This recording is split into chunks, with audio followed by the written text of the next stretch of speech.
The advice and opinions expressed by the host of Autism Live and her guests are meant solely as suggestion and should not be in any way construed as child-specific advice. Any choices you make in determining your child's treatment are completely at your own discretion.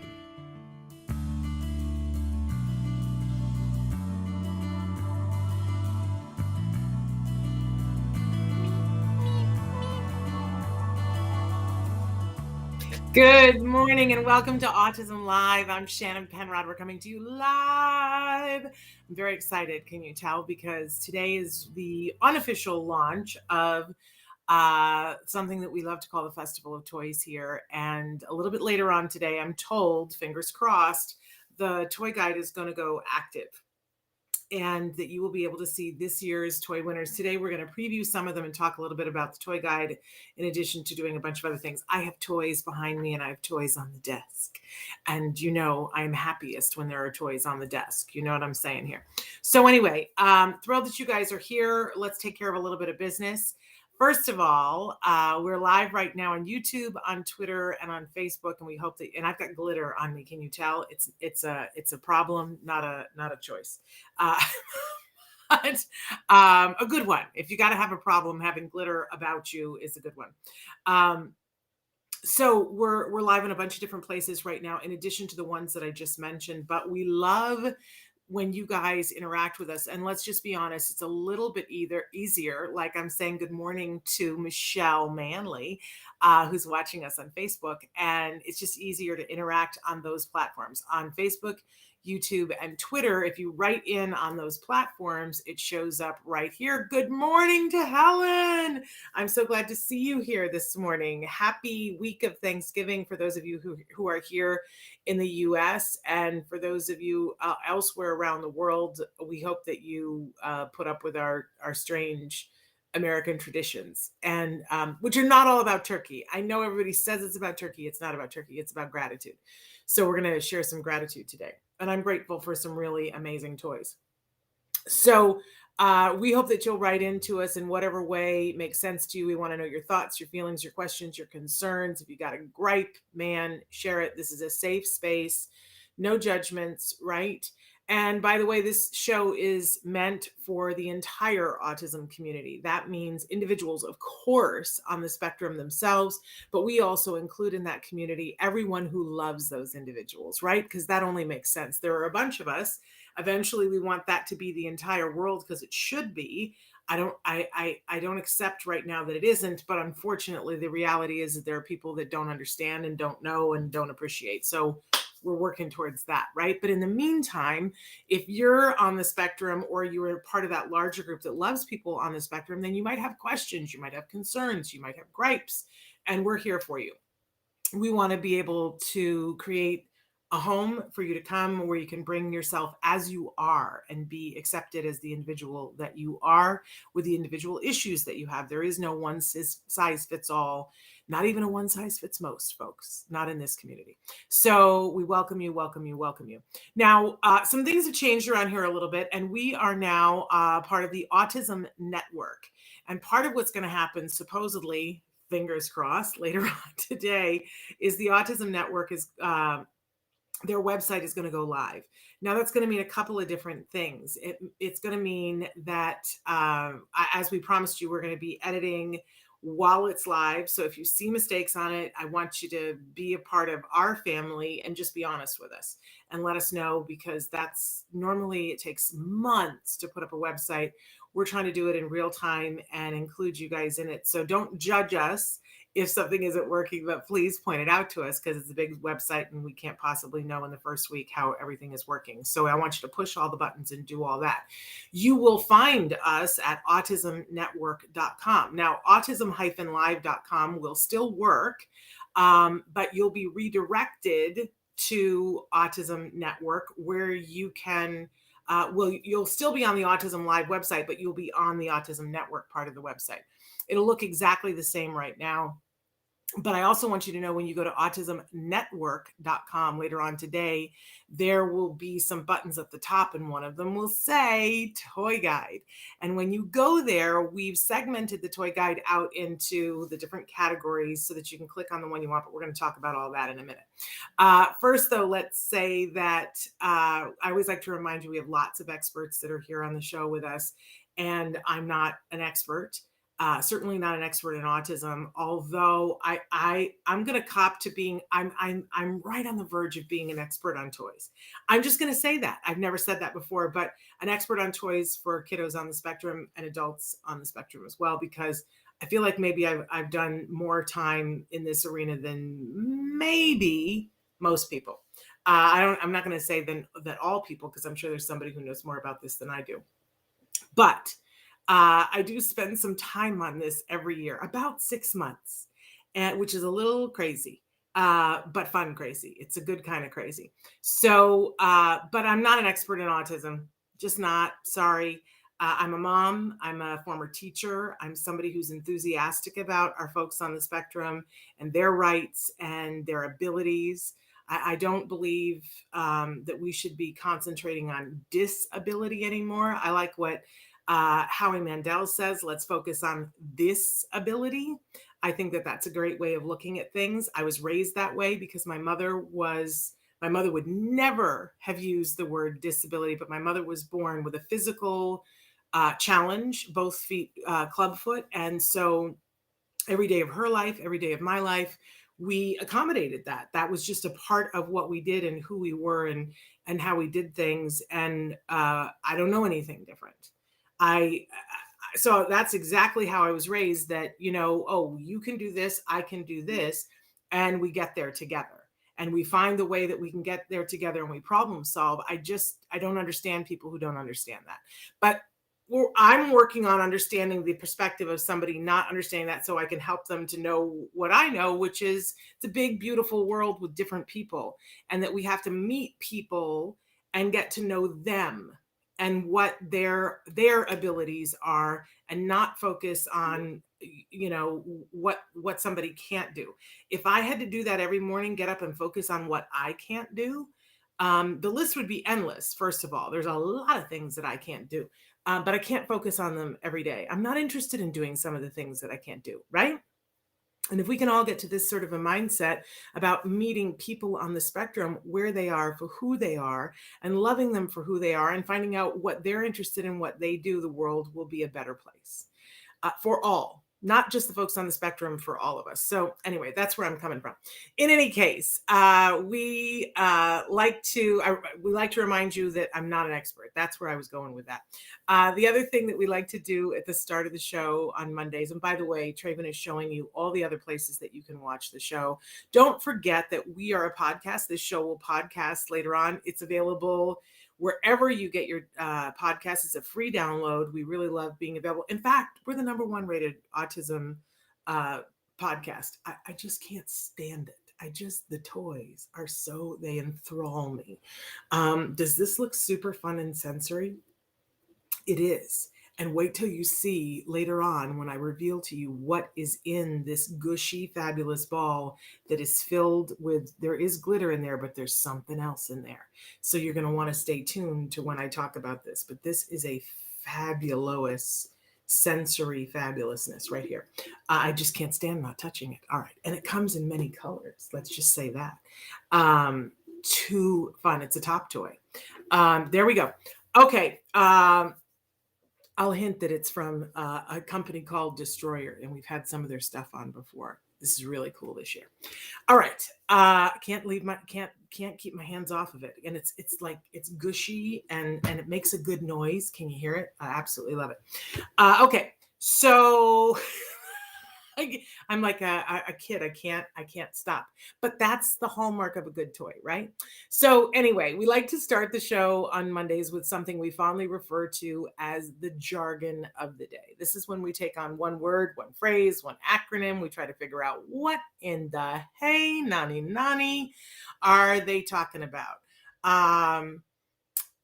Well, we're going to be talking, Parker. I'm looking at what your question is. Is this the toy guide? Well, we're going to be talking about the toy guide, and we're going to feature some of the toys from the toy guide because it's going to take us a month to talk about all of them. But we are we're starting the Festival of Toys today, and I'm glad that you're here, Parker, because I think you're going to like some of the things and some of the discussion. I need you, so I'm glad you're here. In any case, we're doing jargon of the day right now. I get distracted because I keep playing with the toys. So jargon of the day is when we take one word, one phrase, one acronym. We try to figure out what in the hey nani are the experts talking about? What does this have to do with this? What does this mean? Today's term is imaginative play. So if you've been keeping track, last week we started with functional pretend play. That was the play where it's like the fake cash register and the fake shopping cart and the fake food. And we pretend that we're going grocery shopping with the fake shopping cart and we put the fake food in and we're playing as if we're grown-ups, and we play in the pretend kitchen and we make the pretend sandwich and we pretend eat the pretend sandwich. That's the functional pretend play. Real life stuff looks like the real life thing, but it's a plastic version of it, and we're using it in a way that it's intended. Then we jump to symbolic play. And symbolic play, we took real life things and we gave it properties using our imagination and turned it into something else. So my bottle of water becomes a telephone. Hello? Oh, hi. How are you? It's for you, right? That's symbolic play. Now, imaginative play is one step further because what we're trying to do is build a muscle of play, which is going to be very functional in the end, right? So we go from functional pretend play to symbolic play to imaginative play. And now imaginative play, let's take a look at what the definition of it is.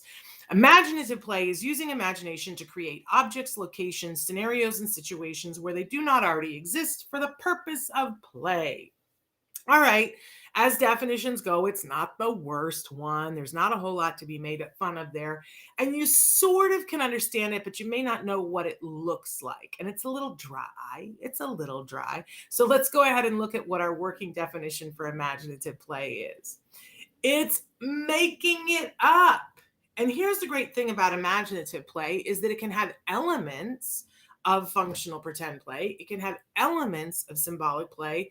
And then imaginative play is where you sort of step off the ledge and say anything goes, right? And if you've truly taken a child through functional pretend play and you've played with them with the fake food and you showed them you can break the rules to have fun, and then you took them to symbolic play, and we talked about this the other day, how you take your phone, at your cell phone, which you have available to you all the time, right? And you turn it into a car and go right. Then and they went, what are you doing? Then when you go the next leap for imaginative play, it's interesting to watch because they light up. The kids light up. They're like, oh, you mean I could do anything? I could be anybody. I could be anywhere. It's a really fun thing. And they can add in those elements that they've already done. So for instance, for imaginative play, I can remember, because I told the story last week about my little nieces and nephews, which were my first foray into auntdom, right? And when they were little, it was that magic time in my life when everybody was still alive and everybody was still living in the same town, my whole family, right? And so there were everybody had a car, and there were always all these cars parked out in front of the house. And my sister would come over. I was home from college visiting, and my sister would come over with her kids, and her husband would be there. So his car would be there, her car would be there, my mom's car was there, my dad's car was there. And at one point I had a car, but then there was a period of time when I didn't have a car. So I would always say to the kids, hey, do you want to go to the ice cream parlor, or do you want to go to the lake, or do you want to go, do you want to go someplace? And they were always up for that, right? And then the next question would always be, whose car are we going to take? And I love to say to them, let's take my car. And they would look at each other, and they were little. They were like 3 and 4, and they would go, which one is your car? And I would say, it's the green car. And they would go stand out on the front lawn, and they would look, and there's no green car. And I would walk over and, to an imaginary car, and I would open the door, and I would get in and squat down and pretend that I was holding the steering wheel. And I would go, "Are you getting in? What are you waiting for?" Acting like everything was normal. And I remember the first time I did this with them, it was mayhem. And they were like, there's no car around you. And I was like, really? And no car, right? But I'm having a good time and I'm holding the steering wheel and I start to run and, and make a little bouncy thing as I, go out onto the sidewalk in my car. Well, that's when all three of them were like, "I want to come," and they came over and they played pretend and got in the car. Now, these are three very neurotypical kids. And sometimes with a kiddo on the spectrum, that sometimes they get it faster than the neurotypical kids. Let's say that. And sometimes you got to teach it more than once. And sometimes they will get angry and go, "There is no car. You are not driving a car." And sometimes they don't have the words to say that, but they will get angry. It is important not to buy into their anger or to tell them don't have it or to, stop everything because of it. Keep playing. Keep playing and keep inviting them to play. And one thing that we do with our kiddos on the spectrum, if we're having trouble getting them to engage, is that we create conflict because sometimes that draws them in. So if I'm doing the car and I'm going vroom, vroom, vroom, vroom, vroom, and they're not playing, then I have the car crash into the ball and go, "Oh no," right? And suddenly I have their attention and now they want to do it. And then we give it to them and we let them do it. And then we build from there. When we were teaching my child block imitation when he was very little, and my child was like, not interested, not having it, don't like what. And there's like a test that they do for our kids where they set up 2 blocks and put a third one and they, like you do it too. And my son was like, "What am I, a trained puppy? I have no interest in that." Right? He didn't want to do that. It wasn't until a good therapist came along and set up the 3 blocks and went, "Look, I made the 3 blocks." And then they went and knocked the block. Oh, suddenly my son wanted to make a thing. And now the therapist would make one with 5. And then my son would make 5 and they would knock them over. So sometimes putting a conflict in is the only part of it that our kids go, "Oh, well, now that's interesting to me." Because we have to remember that play is not fun for everyone. It isn't. And different types of play are not fun for everyone. Can we make it more fun? Yes, we can. I've always said, you guys all went crazy for a couple of years on that Angry Birds thing. And listen, I love to play ridiculous games on my phone. I just never got the Angry Bird thing. I was like, what is the deal? Candy Crush, didn't get it. Now there are other games that I play. I've done that stupid home design game for 2 years. So, but I just don't like those games. And I don't know why. It's just not reinforcing enough for me. It is for other people. It isn't for me. Now, could someone have made it more reinforcing for me? Yes. In fact, there were times that I would play Angry Birds with my son and we would laugh about how inept I was at it. And that was fun for me. And I can do that for hours. But we have to make it fun. And sometimes putting that conflict in is enough to draw in one of our kiddos on the spectrum. So Icy wants to know which store you bought the toy. So here's the thing with all of our toys. They come from different places. And so what we've done on the toy guide, and if you look at this year's toy guide, which is currently up right now, if you go to our homepage, autism-live.com, and it says toy guide, you'll still see last year's toy guide. And you can see on it that underneath each toy is a little link that says click here. And if you click it, it takes you to a site where you can purchase the toy. Now, a lot of them are on Amazon and some of them aren't.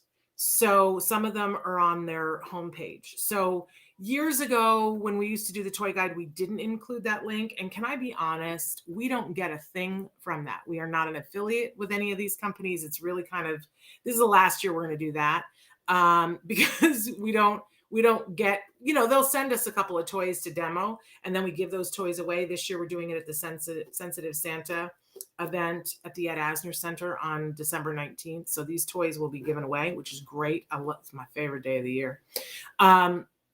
But the point is that people would write into us and say the toy guide is great, but then I have to go search for the toy, and I don't have time for that. Shannon, can you just put a link? So we started putting a link at no charge to anyone. Amazon, we don't make any money on the Amazon. So can I make a suggestion to everybody though? If you're going to buy the stuff from Amazon, do everyone a favor. Sign up for Smile Amazon, where you get to pick a charity and a percentage of your sale goes to the charity. Now, if I had my way, I would ask you to make that donation go to Act Today. It's one of the many you can choose from, but there are lots of other worthy autism charities too. So nobody makes any money off of the links on our toy guide. So it'd be nice if you guys gave money to a charity as a result. And if you buy things from Amazon and you sign up for Smile, it'll do it automatically. So Google Smile Amazon, because most of the toys it's an Amazon link, because we wanted to make it easy for it to ship to you so that you wouldn't have to go to a store. And some of the other places there is a cost for shipping. So check that out if it isn't an Amazon link. So I love this. It feels so good. It feels so good. We're going to talk about this in a second. Good morning to Christina. And Parker agrees with me about the Angry Birds. It's so off the wall. Now that's a funny pun. But to me, it's boring. And the fact of the matter is that like there are people on this planet that would find this boring because they're not a sensory person. So could we make it more fun for them? Yes, we could. We can make almost anything fun for somebody by pairing it with something else. Absolutely. But I like to start with something super fun for our kids anyway. And that's what, I just almost gave it away because you could see something coming out. There's that baby in there. I know, it's exciting. Okay. I don't want to get too far talking about that. Look at you, Parker. Parker put up a link to the Smile Amazon.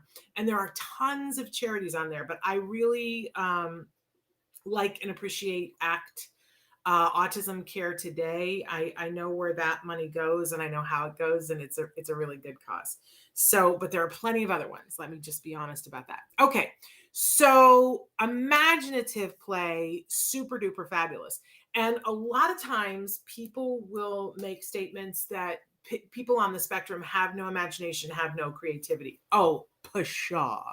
It isn't true on any level. What they're really saying, if we decoded that, would be they're saying they don't have the same type of imagination as I do. Well, that's the truth.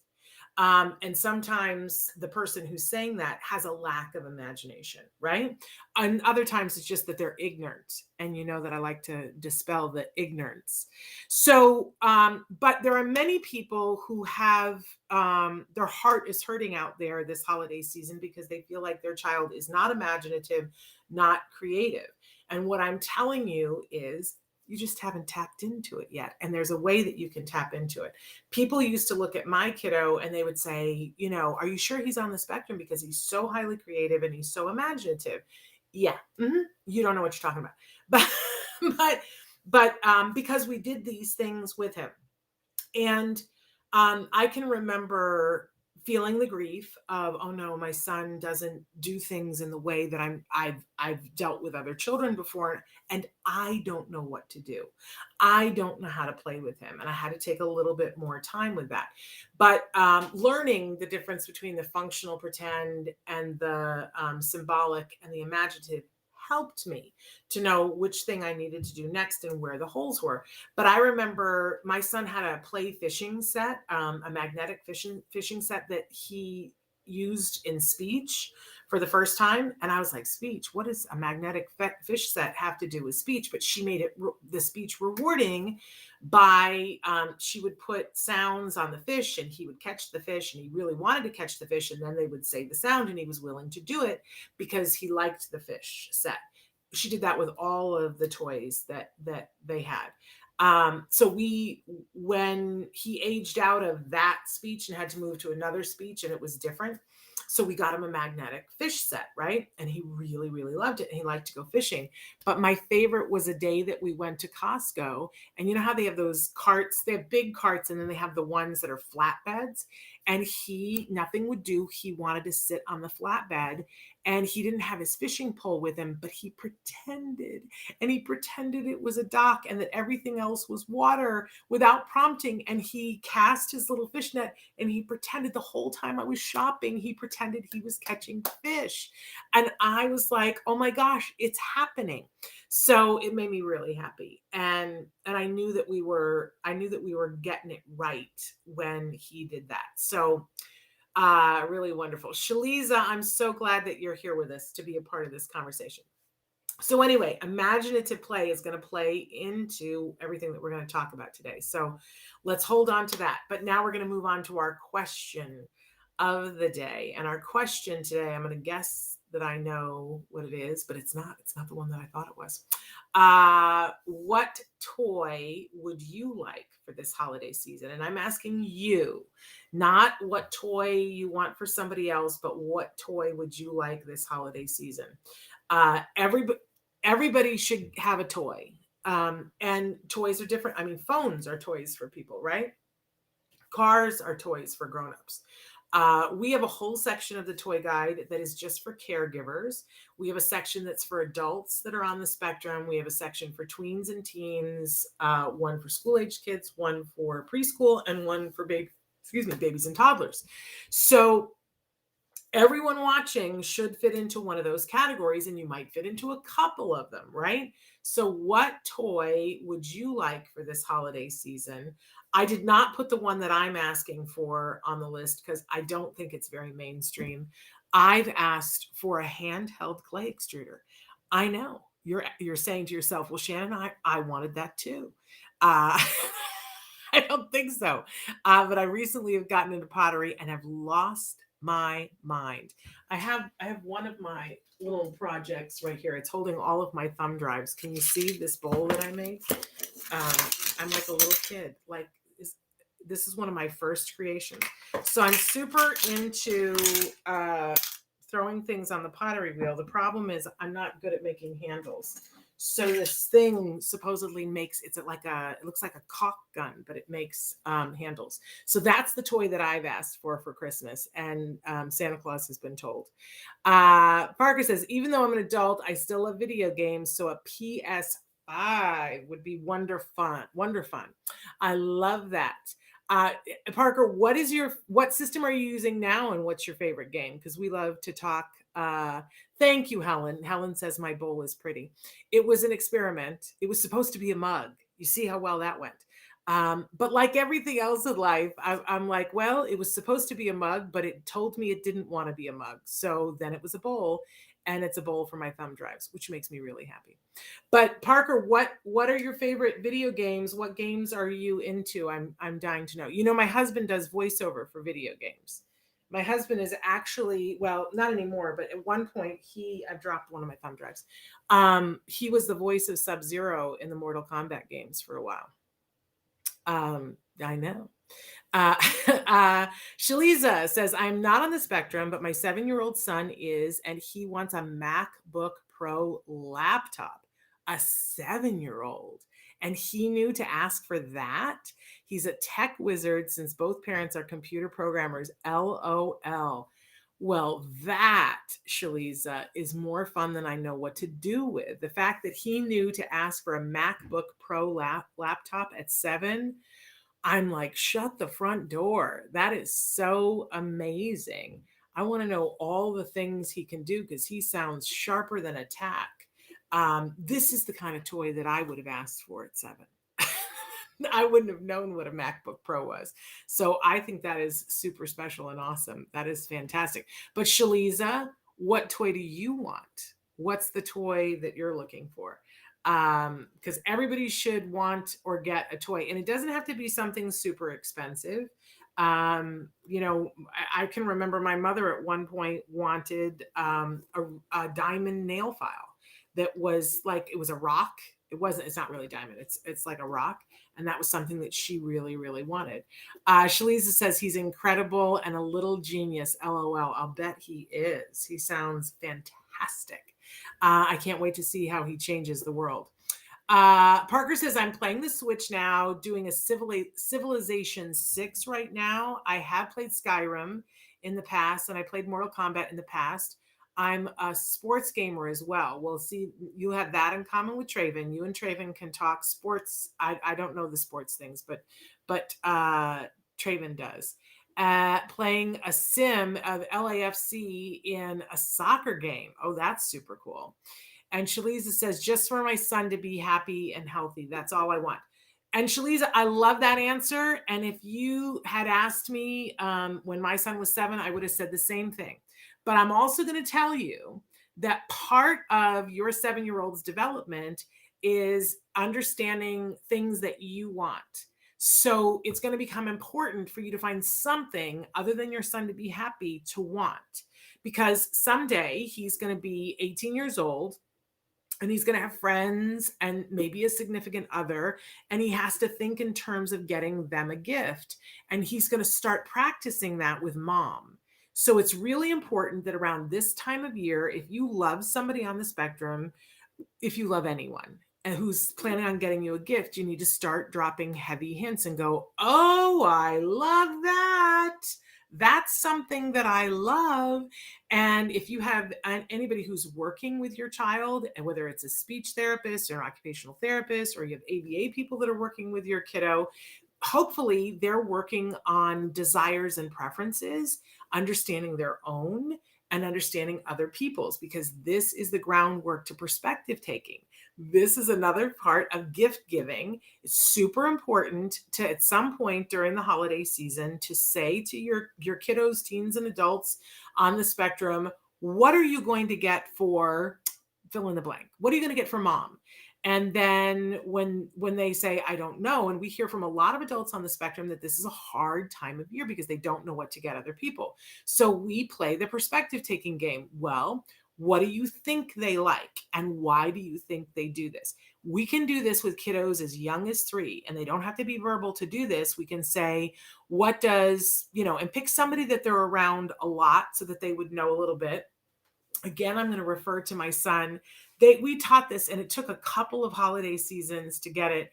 But what we did finally was we sat down. I was into stringing beads at that point, and we were going to make a necklace for everybody who worked with him. And so I sat down with him and I said, well, what colors do you think? And the person who was the BCBA, the supervisor on his case, her name was Sabrina. And I said, what color shall we make the necklace for Sabrina? And he said, oh, definitely black. And I said, oh, okay, why? And he said, because she likes black. And I said, what tells you that she likes black? And he says, she wears it all the time. That's the color. And that's what color her hair is. And she's always wearing black. I had not noticed that. But then I said it to one of the other therapists. I said, does Sabrina always wear black? And they were like, oh yeah, it's her favorite color. But my kiddo had picked up on that because we kept asking him to, well, look at them. What do you think that they would like? It's a great, great lesson. So, so Shaliza has come up. She wants the iPhone 13, LOL. Make sure that you say that around your kiddo. And I would also do this thing with my kiddo. Excuse me. I think I inhaled some glitter. I'm having too much fun with my toy. I would say to him, okay, let's work on a project together. Mommy wants, there was a scarf I wanted. And I said, mommy wants this scarf. And every time we would go in the store that had it, believe it or not, it was Costco.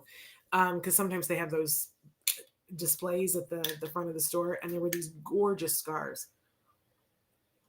Excuse me. And I said, mommy wants one of those scarves for Valentine's Day.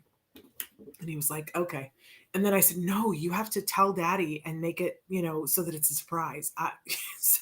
And we had to work on it together. And so every time we would go in Costco, I would say, oh, there are those scarves that mommy wants. Are you going to tell daddy that's what I want? And then of course he went to dad and said, mom wants this scarf.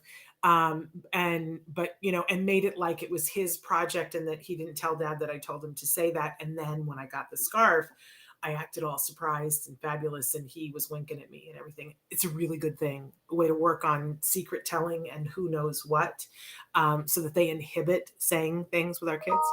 Parker says, also, angel tree is a good idea for a 7-year-old. I was taught with that about giving gifts to others at that age. Yes, not every place has them, but I assume you mean where there's a tree and you go and you take an ornament off and it tells you what somebody wants. Oh, that's such a great thing to do. We used to participate in that. We haven't had one where we live in a really long time, and my family does the sensitive Santa. So, but I would really love to do that again. That's a really good idea. Helen says, I would love some craft stuff. Being an autistic brought out my creative ability. I love that, Helen. What kind of crafts are you into? I don't know if you know this, but I'm a little into crafting, and Dr. Grandpichet is too. We have that in common. So what kind of, and many people who watch this show are into crafts. I love to watch people's crafts on Facebook. This is just so much fun, you guys. Okay, so that was our question of the day. Moving on, we have a topic of the week, and let's see what our topic is. I bet you guys can guess. It's being thankful. And here it is. It's like I remember my mother always saying, look, you can look at the glasses being half empty or half full. It's the same for everyone, and everybody gets to make the same choice. So we can always say to ourselves, what's wrong? That's always available. If that's the space where you're most comfortable right now, I'm not going to try to talk you out of it. I'm just going to tell you that's always available. There's always something that's not going to be right. There's always something that's not going to be perfect. There's always something that's going to be a challenge. Always. But at the same time, the exact opposite is always true also. There's always something that's good. There's always something available to be thankful for.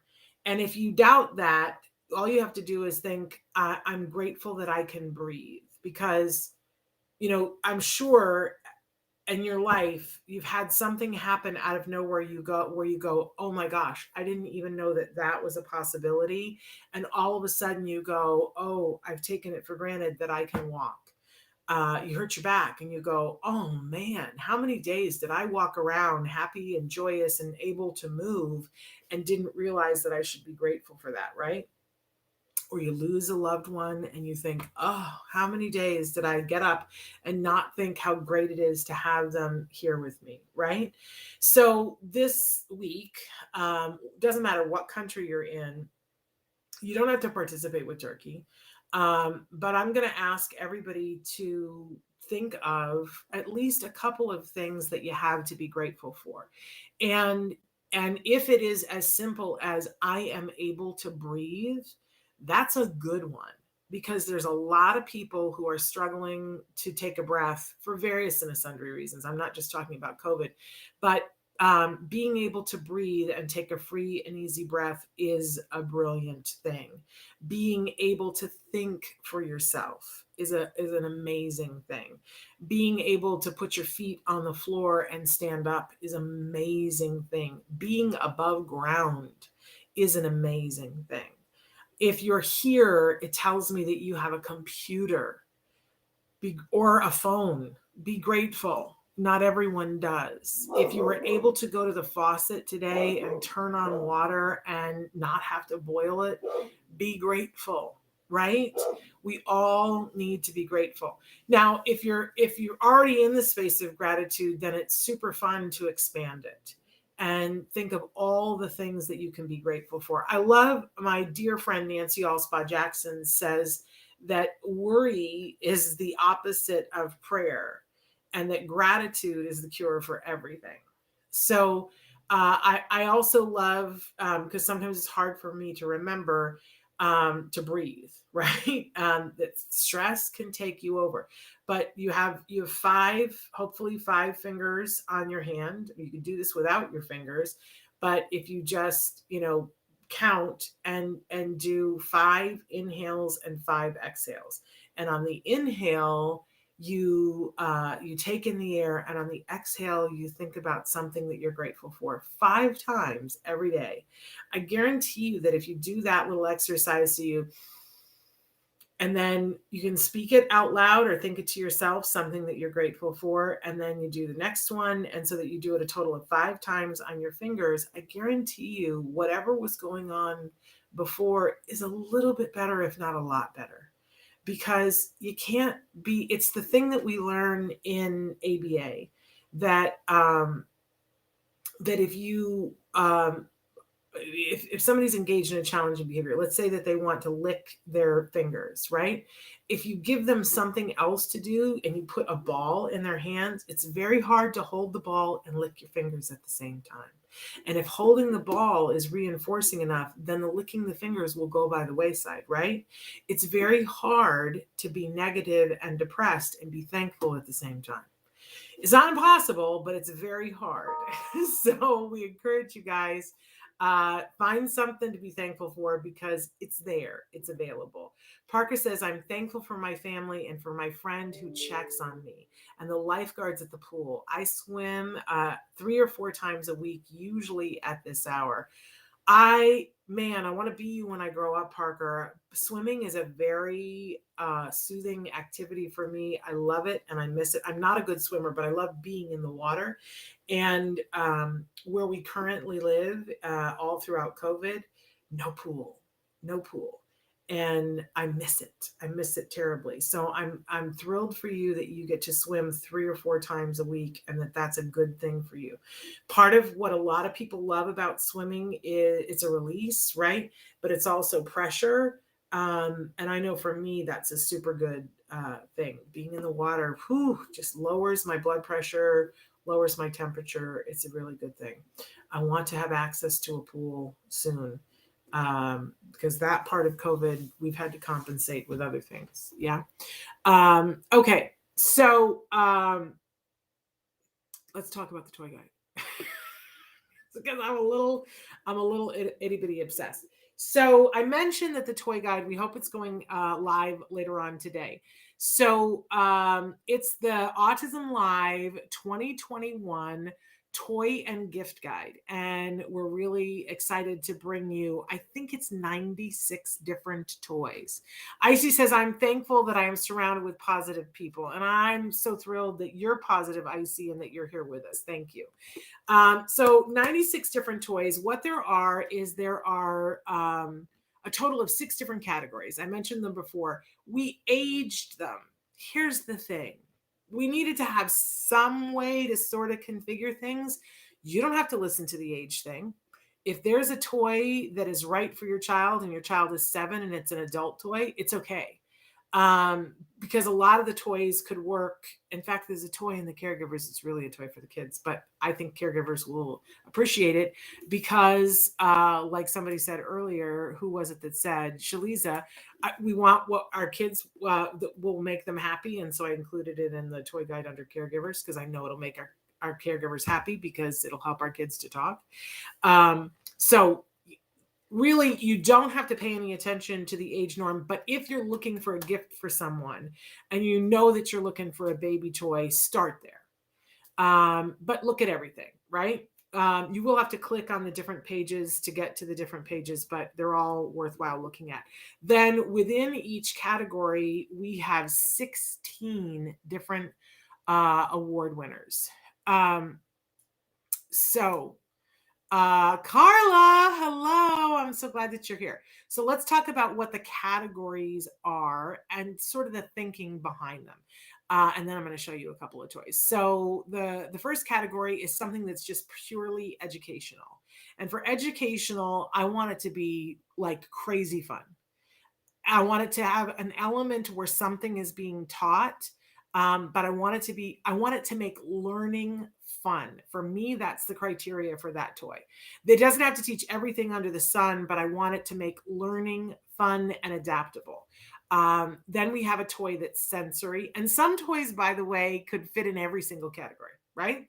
So I might have something in the sensory that you're like, well, that's an educational toy. Yeah, but it's sensory too. Like this toy could have been in the sensory, but it's not. It's a top toy for a very special reason. So sensory toys have some element of it that feeds the sensory soothing, that helps us to regulate, that has something that's pleasurable, or that helps us to maintain when we're having a hard time because of sensory issues. So Carla, the toy guide, last year's toy guide is up right now. If you go to autism-live.com, there's a toy guide icon at the very top. Click it and you'll be able to see last year's toy guide. Later on today, the toy guide will be available, I believe, for the first time. You will be able to go to autismnetwork.com and there will be a toy guide button at the top of that. And I believe within 24 hours, it will also be active under where the toy guide is. So if you want to see last year's toy guide, it's like down to the wire last minute, right? Okay, so we've covered educational category, the sensory category. The next category is the card and board game. A lot of times people think, well, I'm not going to try to do a card and board game because I have a baby, or I'm not going to try to do a card and board game because I have a nonverbal child, or I'm not going to try to do a card and board game because I have a kid on the spectrum who won't sit at the table. I got to tell you, this is stinking thinking. This is not the right thinking. let's get rid of that thinking, push it to the side, because card and board games teach a lot of different aspects of social interaction. And that's where we want to get, right? And we don't just arrive, there. We have to drive there, right? So there are card and board games even for babies and toddlers, and they're really useful because we can learn turn taking and a whole bunch of other things. So every category has a card and board game. Then there is a puzzle category for puzzle award for each category, because puzzles are really important. It's part of problem solving, and it works on many different things from fine motor to cognitive things. Then there is a motor play because we want our kids moving. So there's always one toy in each category that gets people moving. I love that. There's a book category because we love good books. Good books are good for everybody. We always have an oldie but goodie category because sometimes there are just some old-fashioned toys that feed our soul to give them to our kids, and they're still good for our kids. So we have that category, and we like to acknowledge that. We have a therapist recommended toy, which those are the toys that therapists love because in that age category, they work on very specific things that they can either be very reinforcing for something for the kiddos to work on things that are hard, or make the working on the hard thing fun in and of itself. We'll talk about that in a second. We have a parent recommended one where we have some amazing parents have said to us, this toy moved mountains with our kiddo.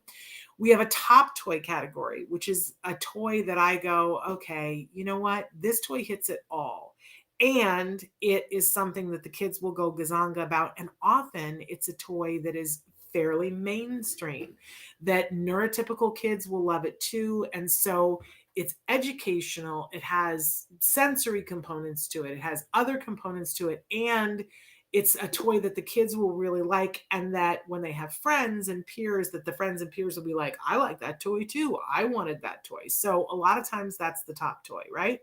Boredom busters are toys that are maybe saved for rainy days or something when they're super bored, that we crack out the boredom busters. Then we have a craft or art project toy, a STEM toy, which is teaching some element of science, technology, entrepreneurship, and math. Then a speech builder toy, because we love toys that build speech, right? A social skills building toy. And then the new one this year is that we have an employment empowerment toy in each category. Something that is encouraging our young people and kids to be good employees and to think about who they want to be when they grow up. So those are the 16 categories, which is like amazing, right? And we hope that you guys will enjoy those too. Does it include everything? I hope it does in some way, shape, or form. because a lot of times I'll see a good toy and I immediately go, okay, which categories would this fit into? And when I find that it like fits into 6 or 7, I start looking at it for a top toy. Shaliza says, my son is currently putting small puzzle pieces that make up world flags in which he memorized every flag associated with every country. Oh, that's fantastic. So, Shaliza, there is a puzzle that is in the adult category that your son might like. In fact, there's a couple of puzzles that they might like, and we're going to talk. We only have about 9 minutes to talk about. So I just have played with this within an inch of its life. So let's talk a little bit about this toy, which is a preschool toy. It is the top toy for the preschool arena, and there's some amazing toys in the preschool arena. So let's talk about. I mentioned that it's from a company called Distroller. Oops, I'm making noise and dropping toys. It is a baby Nerlie Take It Easy. This is the package that it comes in, and you see when it comes. What I love about Distroller is that they make these amazing dolls that are heavy. They have this weight to them. And they make them in all different kinds and shapes and whatever. We featured them before on the show because I just they're called neonate babies and I love them. They're heavy. But what I also love about them is that they come with all these accessories right in the package.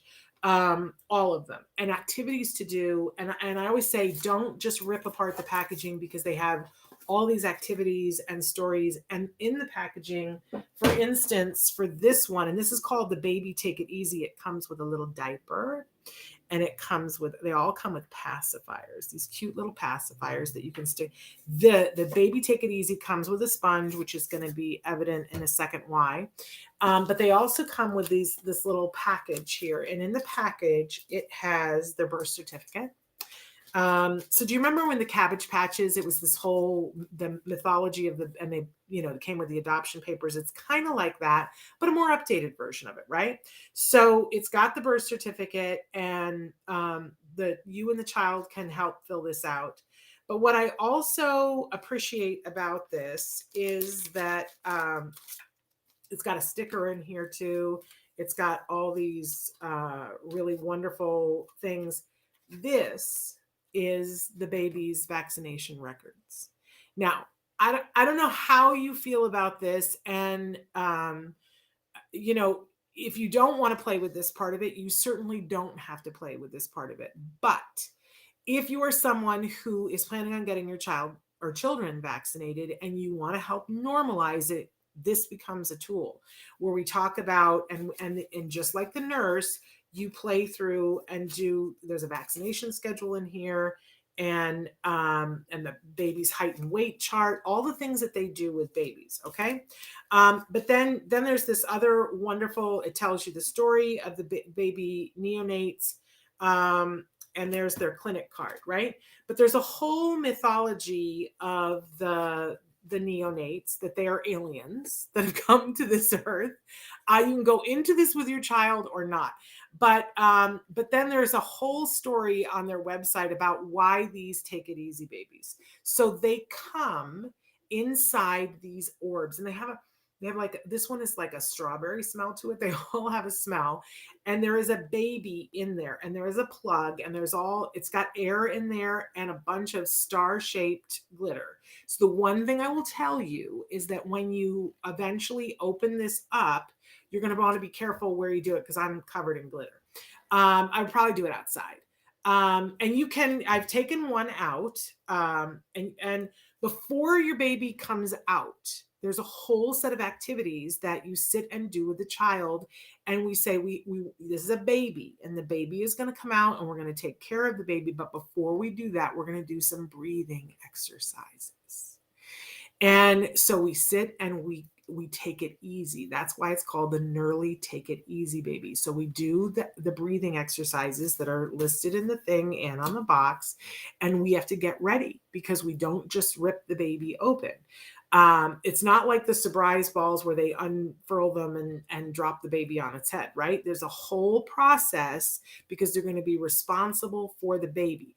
But you see what happens is we're teaching the child breathing techniques so that they can teach it to their baby. We know that the easiest way to learn something is to have to teach it. So the child has to learn so that they can teach the baby how to do the breathing exercises. So it's a whole set of things that they do. But then finally, when it's time, what happens is there's a plug, and you just stretch it, and the baby comes out, and you can see there's a ton of glitter, right? And you can keep the ball, and you can put the baby back in the ball. I've done that before. And you can plug the baby back up if you need to. I've got glitter shooting everywhere. Can you see it? But then what happens is they have to go to a sink or a hose. I don't know where my sponge went, but there is the sponge that comes with, here's the sponge. And they have to wash the glitter off the baby, and they take care of the baby. All of the things are designed to take it easy. We have to take it easy with the baby. We have to take it easy with ourselves. We have to be gentle. The baby needs to be soothed. So we put the pacifier into the baby's mouth. I love how with Distroller, can you see the baby has a little umbilical cord, and eventually the umbilical cord comes off and comes out, and now the baby doesn't have the umbilical cord anymore. There are all kinds of things, and I put the diaper on the baby. You know, there's clothes, there's wash, like you can buy clothes for their accessories. Sometimes that's a good thing when you get into something like this, because then you can tell grandmas and friends when they say, what are they into? Oh, you know, they'd like some accessories for their baby Nerlies, right? But I put the diaper on the baby. And if you're thinking that this is a girl toy, I want to expand your thinking, because it's not. This is a child toy. When we teach children how to take care of a baby, we're teaching them how to take care of themselves, and later on preparing them for taking care of other people, right? And the babies come in different colors. If you're real hung up on pink and purple, they come in blue and green as well. And you can have more than one Nerlie baby. And they come in different sizes and shapes. There are bigger ones. I like these because these are little and can go with you. I love the whole thing about them coming in this like womb shape, and us having to take care of it, and teaching and doing the breathing before it's time, because we don't want to bring the baby out until it's time, right? I really think if you have anybody who you know that is expecting, and you're trying to get the older child to understand what's going to happen with the baby, great gift for that. But it's also a great gift for teaching that self-care to the child and taking care of themselves through the guise of play, that we're teaching the baby how to breathe. Yeah. We've done the breathing buddies before, where you put the stuffed animal on the child's stomach, and we have to make the stuffed animal go up and down. If we can teach breathing to a child, we're off to a good start. Shaliza, thank you for being here. I know you have to go. And we're getting ready to leave in a second anyway. But there are some amazing toys behind me, and I just want to point out some of these toys are going to be on special for, like, a Bop It is a great toy. It's one of our award winners. It's one of our oldies but goodies. And also Clue, there's this new version, retro version of Clue that's out. We're going to be demoing some of these. But one of my favorite things for adults and for caregivers this year, before we go, the book, We're Not Broken. Hoping to get Eric Garcia on the show to talk about this, but this is one of our favorite things and featured in the toy guide as one of the books.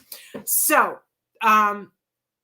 thrilled that we had this opportunity and that I got to show you the baby Nerlies, which we'll be talking more about, and talking about some of the categories. But I hope you guys will check out later on, look for autismnetwork.com, and also be looking at last year's toy guide today. The book should be out in all bookstores. It's available on Amazon, and our link to it is on Amazon. And the paperback is coming out in March. It's done that well, Parker. And so the subtitle here is Changing the Autism Conversation. So we're going to talk more about that, and we're hoping to get Eric Garcia on here to talk with us as well.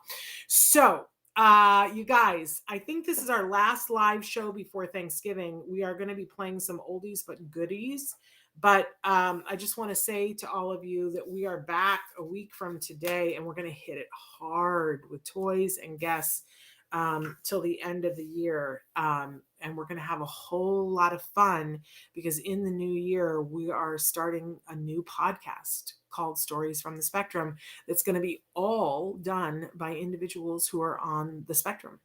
So I'm really excited that, and we've got a lot of new things coming up that you're going to want to tune in for. But get yourself a baby Nerlie, take it easy. That is the type that this is. And the company is Distroller, but it's spelled Distroller. So it sounds like Distroller, but they pronounce it Destroyer. So check it out. All right, my friends, happy Thanksgiving to all of you. It is such a privilege and a pleasure to get to spend time with you. At the very top of my grateful list is having the opportunity to spend this time with all of you. It's one of the greatest pleasures of my life. So have a wonderful, wonderful Thanksgiving, and we will see you guys on the other side. Until then, give your kiddos a hug from me and one for you too. Bye-bye for now.